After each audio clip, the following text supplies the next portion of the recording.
بسم الله والصلاة والسلام على رسول الله. ازيكم عاملين ايه؟ يا رب تكونوا بخير وبصحة وعافية. النهاردة فيديو جميل جدا واقتصادي ومش مكلف خالص. هعمل لكم صينية كده بشوية بتنجان وعليهم شوية بطاطس جمال جدا، يعني من الاخر كده هي مسقعة بس بطريقة سهلة وجميلة بس وصحية كمان. يعني الطريقة اللي انا بعملها دي صحية جدا، وانتوا هتشوفوا الفرق في نص الفيديو كده، وهتشوفوا الفرق بين قلي البتنجان وتشويح البتنجان. كان معايا كده حوالي من كيلو ونص بتنجان، شوحتهم قطعتهم وشوحتهم على الجريلا زي ما انتوا شايفين، وجبت حوالي من كيلو بطاطس قطعته كده. جبت القطاعة الجميلة دي اللي بتقطعها لي اكنها عاملة زي الزجزاج كده، يعني منها ان هي بتدي شكل حلو للصينية والولاد يفرحوا بشكلها الجديد. وقطعت كده البطاطس صوابع، وطبعا انا مش هحطها كده في الصينية نية، لا ده انا هحمرها.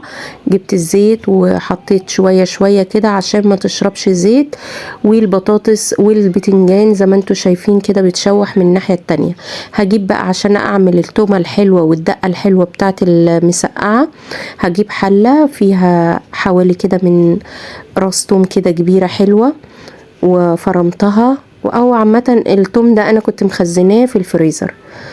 وطبعا ايد هنا وايد هنا، ايد على العين دي وايد على العين دي، بحيث ان انا انجز وقت واخلص يعني الصينية بتاعتي الجميلة دي.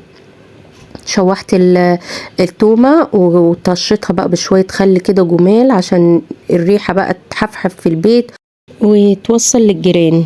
طماطم دلقته على التومة، وبقى البهارات عندي ملح وكمون وشوية شطة وشوية بابريكا طبعا وفلفل اسمر. كل البهارات اللي عندي بحطها في قلب طماطم التخديعة الجميلة اللي انا هسقي بيها البتنجان. طريقة سهلة جدا واقتصادية في ظل الظروف اللي احنا فيها. بنحاول نعمل اكلات اقتصادية وفي نفس الوقت بتشبع. طبعا الاكلة دي بتاكليها مع عيش، او لو انت حابه بتاكليها مع رز، بس احنا بنحبها بالعيش طبعا. ويا سلام بقى اما بتبات بتبقى جميله جدا. اهو شوفوا زي ما انا رصه كده. وطبعا انتوا